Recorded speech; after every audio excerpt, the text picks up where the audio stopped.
Hi, I'm Kirsty, and this is my husband Julian. We are passionate sailors and love a good project.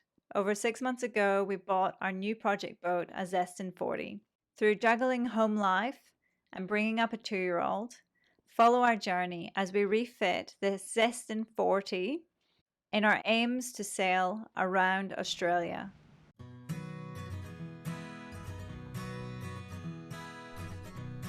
Follow our journey by subscribing and clicking on the notifications bell. This is our old floor down to the engine room. We have decided, instead of having these 3 separate pieces, now you want to get into the engine room, you've got to lift these boards up, store them somewhere, fold them on top of each other. Just more potential for damaging the varnish work, or just making it hard to get into the engine room really. We decided to turn this into 2 pieces. I was originally going to try and save these bits of plywood here, glue and do a join, glue 2 pieces together, and then sort of quickly realised by the time I do all the work cleaning these up, getting them glued together, just the materials that it would take to do that, and still have probably a subpar floor that's a little bit water damaged and a little bit bowed, not very straight. It was worth investing in buying a new sheet of ply.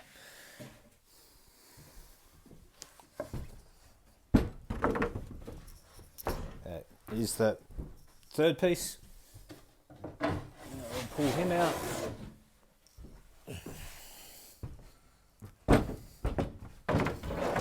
And this is what we've come up with here. This is our new floor and hatch to the engine room. So 2 pieces, hinged. So the idea is, if I lift this up,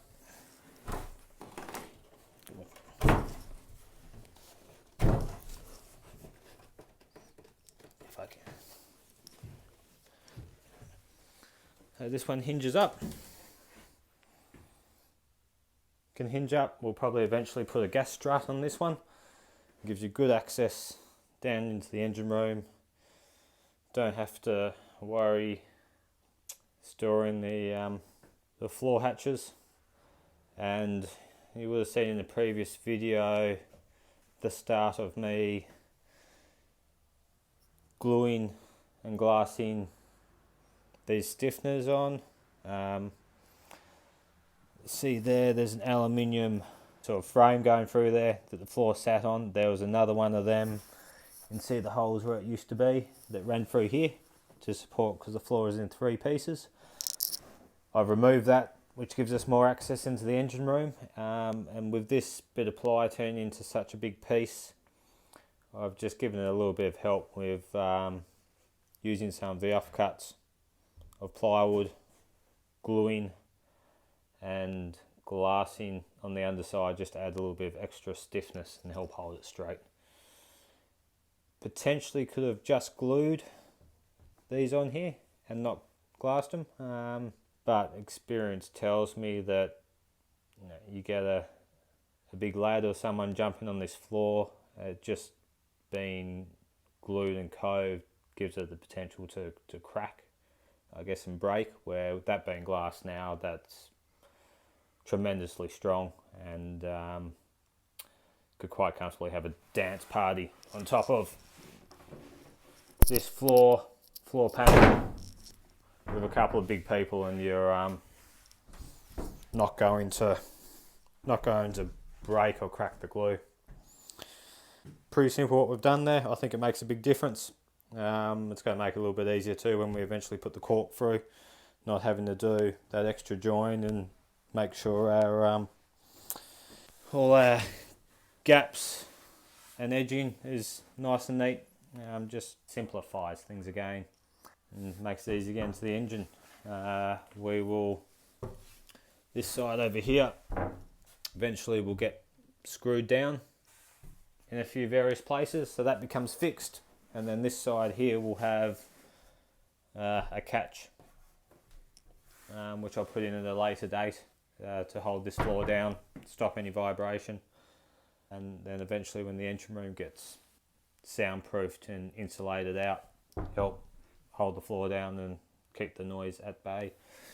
Another little project that we worked on, again, you sort of see in the finished product. I didn't really take any videos or photos during the process, but this is for a helm seat to sit on. The initial idea was, so before there was a seat post that came up so high and the seat sat on top.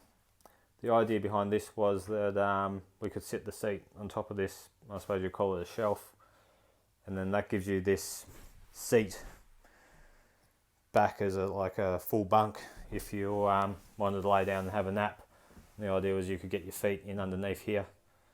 After having a trial fit with the seat, we soon realised that the seat sits a long way up in the air and puts you a long way up, I suppose, in the air in the cabin, and we ended up having to, I originally had this seat much higher to give us a lot more room underneath, but we ended up having to cut this down a lot, just to lower the seat and not make it feel like you're sitting up in the middle of nowhere.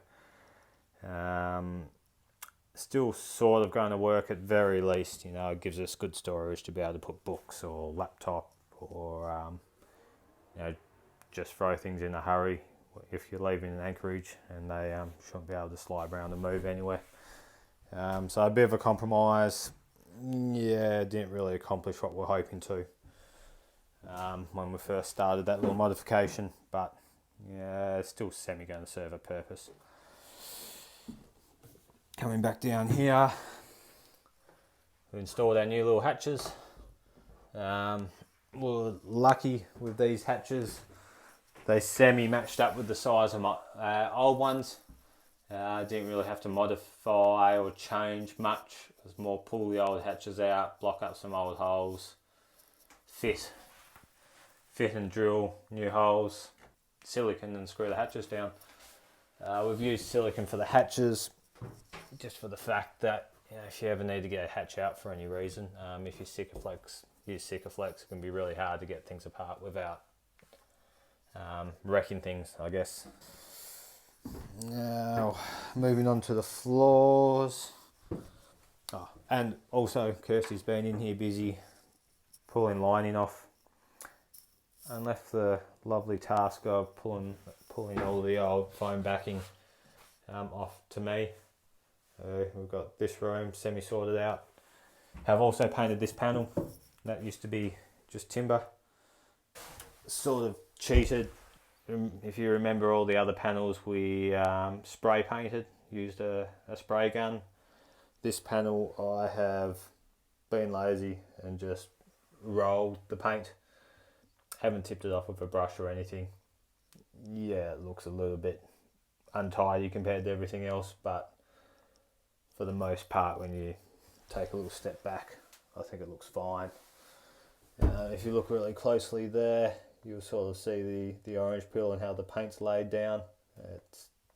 That was 3 coats and it's still just a little bit see-through-y. If we go over to this panel that's been spray painted, you can sort of see how the paint's laid off a lot flatter. This has been done with 2 coats. So yeah, the paint's laid off flatter. We've got a larger quantity of paint on there and it's gone on a lot more even. So that's the general quick difference between spraying and just rolling. It still looks fine. I've only done that because it was a small area and it's at the end of the bedroom, so by the time you put the cushions and doona and everything back in there, you wouldn't even look twice at that panel. But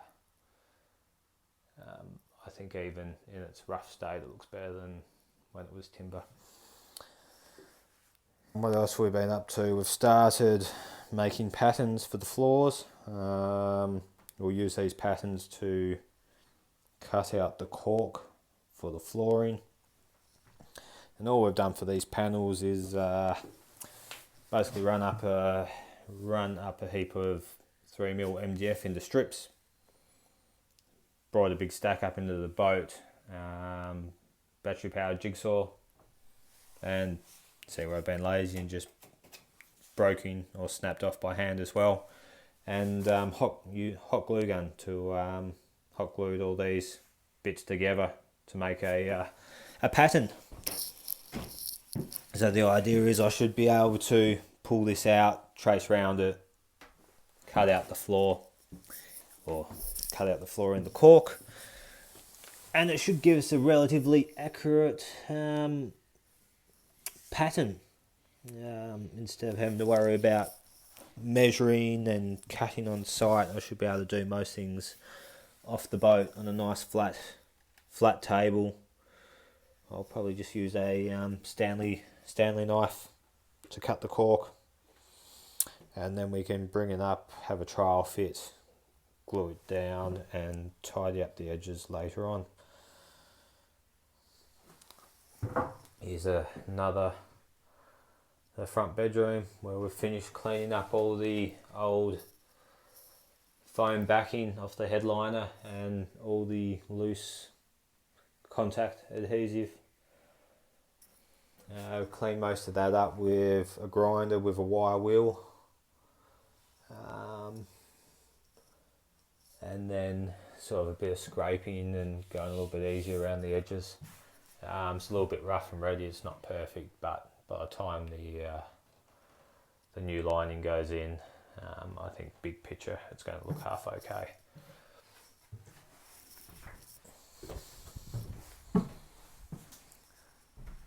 With the headlining, I reckon I've filled this bin up 3 times with all this lovely foam. It's come out in little pieces. I had a pretty substantial mess. So yeah, probably about 3 bins full. Amazing how far a little bit of foam goes, especially when you're hitting it with a grinder and a wire wheel. Flies around everywhere and makes it a lovely mess. We got new hatches installed. Old leaky hatch.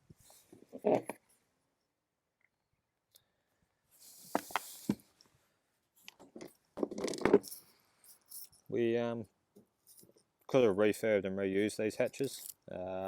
Sort of made the call.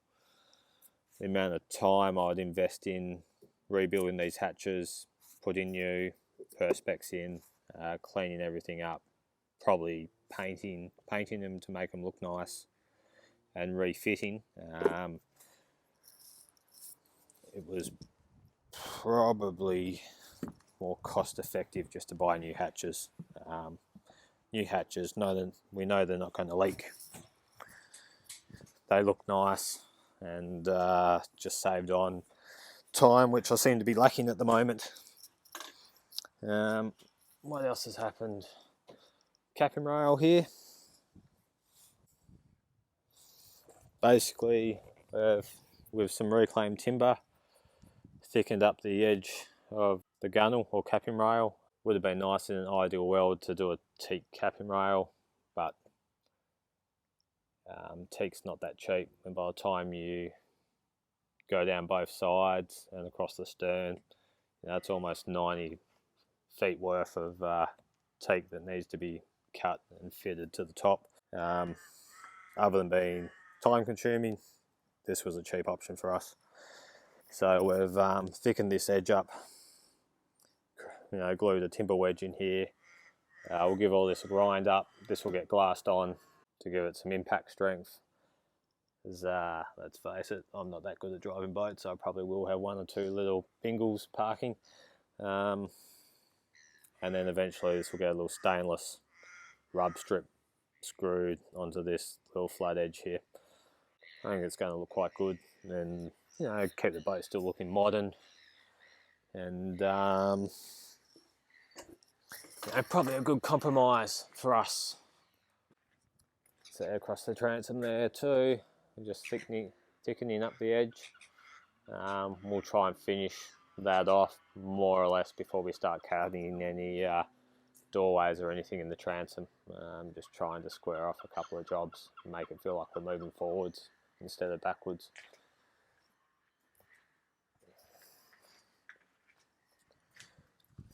Here's our duckboard off the boat. Since we last seen the duckboard, we've glued and glassed this strengthening strip, I suppose you'd call it, and also that's what fits to the boat. When this is sitting against the boat, basically there's no gap here. This is a perfect fit to the stern, and what it also allows us to do is create a really stiff structure. So if we think, how do we show this? See, saw my finger there, this lip's quite thick in the middle and tapers off almost to nothing on the edge.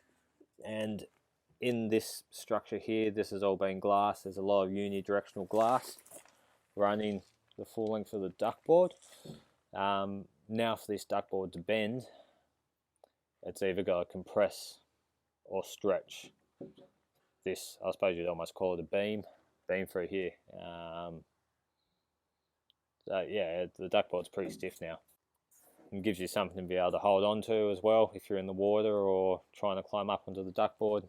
I think it looks quite good. We've also installed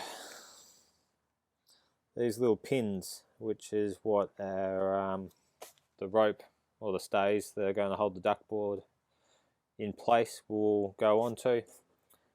These were basically glass tube with an 8mm stainless rod glued into place. Yeah, it should be plenty strong enough. Looks nice and neat, nice and tidy, clean and simple. No fastenings, no stainless to sort of bleed rust. So see those there, and then this will just have most likely a bit of dyneema spliced up, looped onto this pin here, and fastened off onto the boat.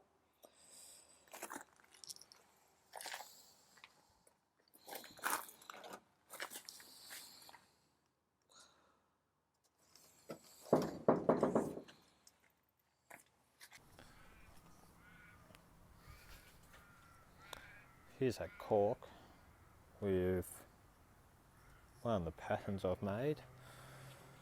Move the pattern away. So we've just traced under the cork there. So what we'll do is, here's a nice thick Stanley knife. A little example on the end here.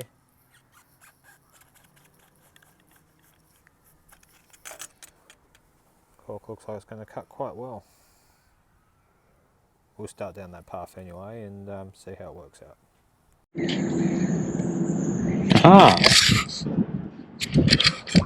Okay, today's the day. I think I'm going to cut a hole in the back of our boat. So the whole idea behind cutting a doorway in the back of the boat is to try and reduce having to climb up and down onto the duckboard.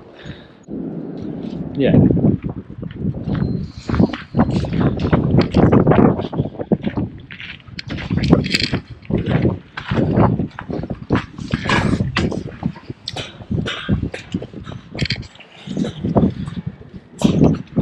If we jump in the cockpit, we'll have a look. I've got a steering wheel. Now behind this steering wheel there used to be, where my foot is there, there's a seat that went through there. And the idea behind the seat was, gave you something to stand on. If you see me standing here, I can't see over the cockpit. If I stand up to the seat height, or over the cabin I should say, you can see over the top of the cabin. Now this seat, there's quite a bit of area back here, and the seat protruded into, well, you see where the seat used to come to, from there all the way through, so it would block up a lot of room at the back of the boat here.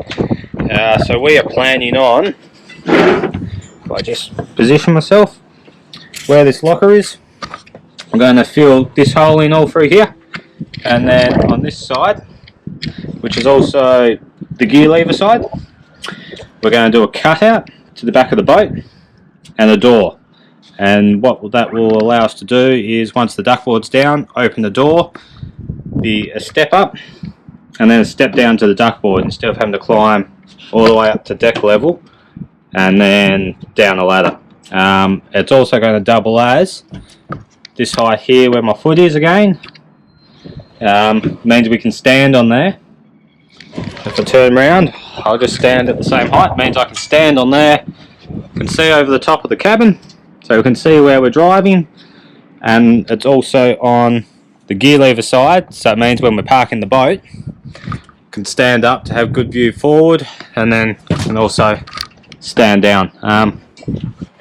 Just trying to basically simplify things and make more room at the back of the boat here.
real size of what we're going for.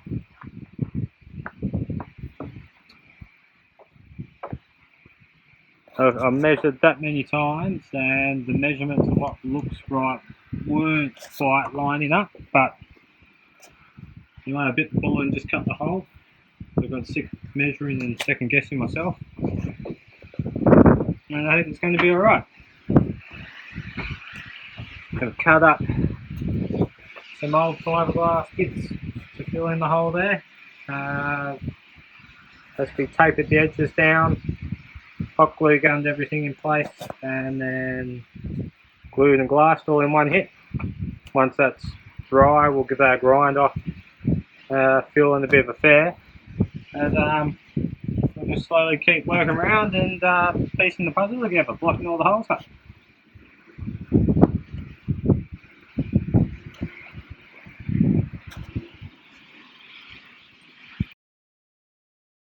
If you like the video, hit thumbs up and subscribe and hit the bell to receive any notifications of upcoming episodes.